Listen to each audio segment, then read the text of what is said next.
நான் மாம்பழ கூழ் எடுத்து அவங்க எடுத்துட்டு போய் அவங்க விற்பனை பண்றாங்க. அவங்க அதுக்கப்புறம் என்ன இது என்னன்னா மதிப்பு கூட்டல். இந்த மாதிரி எக்ஸ்ட்ராவா வர்றத வந்து ரோட்ல போடாம அதோட மதிப்பை கூட்டுறதுக்காக நம்ம அதை பதன் செய்து அது நீண்ட நாள் கெடாம இருக்கிறதுக்கு நம்ம வழிவகுக்கிறோம்.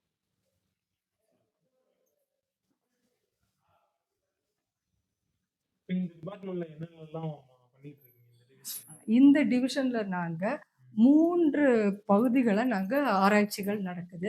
ஒன்று வந்து நாங்க பிவரேஜ் ஜூஸ் கான்சென்ட்ரேட், அப்புறம் வந்து சாஸ் ஜாம் அந்த மாதிரி நம்ம பண்றோம்.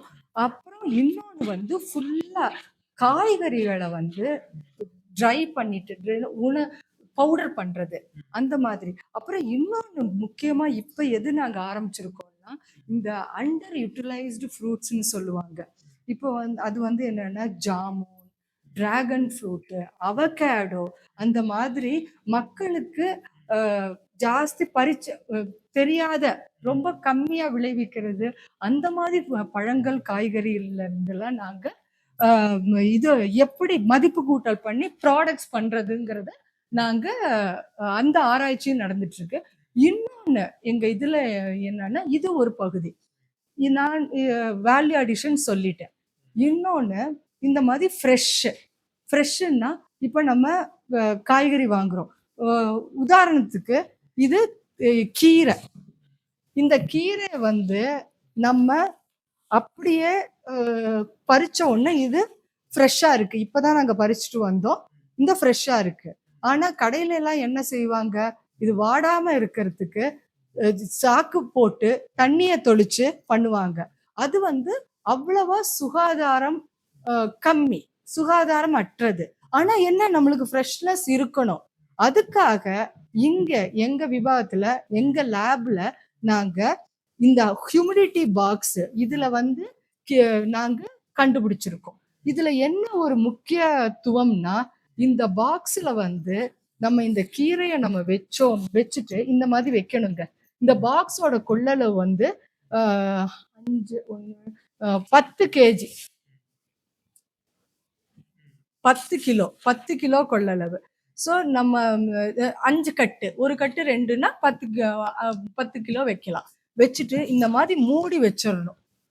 48 மணி நேரத்துக்கு 2 நாளைக்கு வாடாம அப்படியே இதே தரத்தோட இருக்கும்.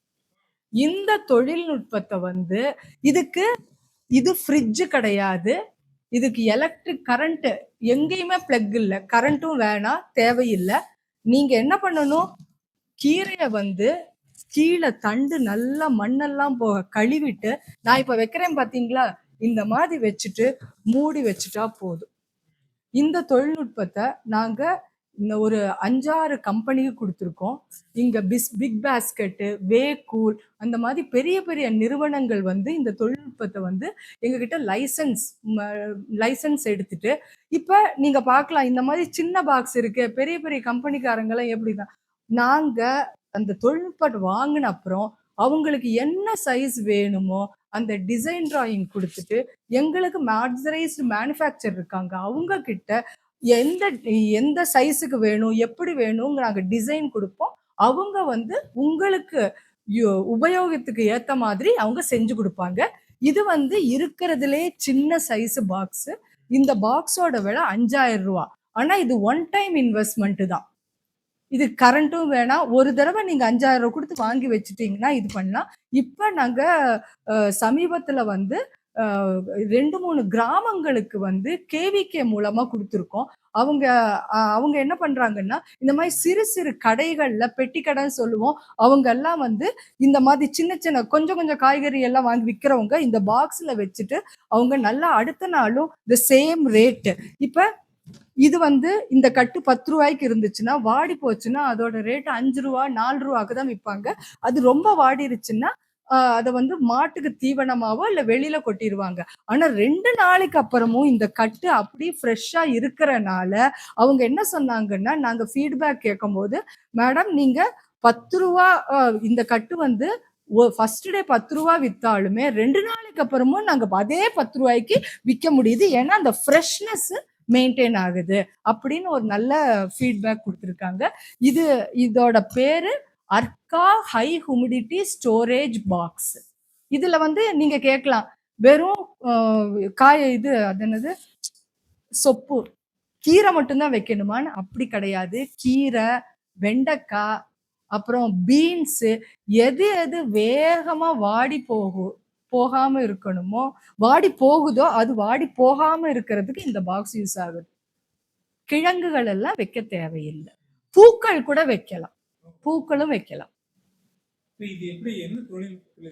இது வந்து என்னன்னா, இப்ப இந்த பாக்ஸோட மெட்டீரியல்ல நாங்க செலக்ட் பண்ணிருக்கோம். அந்த மெட்டீரியல் வந்து அது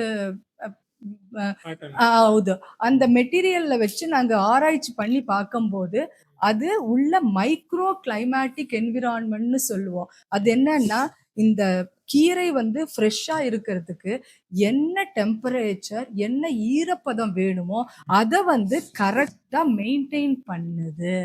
அதனால அது உலராம இருக்கு, வாடாம இருக்கு. அதுதான் தொழில்நுட்பம். அதுக்கு எவ்வளவு ஈரப்பதம் வேணும், டெம்பரேச்சர் வேணும், மைக்ரோ கிளைமேட்டிக் என்விரான்மெண்ட்னு ஆங்கிலத்தில் பண்ணியிருப்பாங்க. அதுலயும் அவங்களோட கான்டாக்ட் நம்பர் கொடுத்துருக்கோம். அதையும் மீறி ஏதாவது உங்களுக்கு அதில் ஏதாவது சிரமங்கள் இருந்துச்சுன்னா நீங்கள் இந்திய தோட்டக்கலை ஆராய்ச்சி நிறுவனத்தில் நான் வந்து எக்ஸ்டென்ஷன் டிவிஷன் வந்து ஹெட்டாக இருக்கிறேன். அங்கே கான்டாக்ட் பண்ணிங்கன்னா நாங்கள் ஃபர்தராக உங்களையும் அந்த பர்டிகுலர் சயின்டிஸ்டையும் அந்த தொழில்நுட்பங்களுக்கும் உங்களுக்கும் எப்படி அதை யூட்டிலைஸ் பண்ணிக்கலாங்கிறத நாங்கள் தெளிவாக உங்களுக்கு புரிய வைப்போம். மேலும் உங்களுடைய தோட்டக்கலையாக இருக்கட்டும், இல்லை வேளாண்ல எந்த ஒரு சாகுபடியை வந்து அதிகப்படுத்தி நல்ல ஒரு வாழ்வாதாரத்துக்கும் சரி, நல்ல ஒரு பொருளாதாரத்தில் அதிகமாக்குறதுக்கு எங்களுடைய வாழ்த்துக்கள். இந்த இந்திய தோட்டக்கலை ஆராய்ச்சி நிலையம் அப்படிங்கிறது பார்த்தீங்கன்னா இந்தியாவில் இருக்கக்கூடிய தோட்டக்கலை பயிர்களின் புனித தலம். இந்தியாவில் இருக்கக்கூடிய ஒவ்வொரு விவசாயியும், தோட்டக்கலை பயிர் செய்யக்கூடிய விவசாயிகள் கட்டாயம் வாழ்க்கையில் ஒரு முறையாவது இந்த இடத்துக்கு வந்து பார்க்கணும். அந்த அளவுக்கு தோட்டக்கலை பயிர்களுக்கு உண்டான நிறைய விஷயங்கள் வச்சிருக்காங்க. விவசாயிகள் வந்து இதை பார்த்து பயனடையும். பருவமழை ஒத்தபடி பெய்யட்டும்.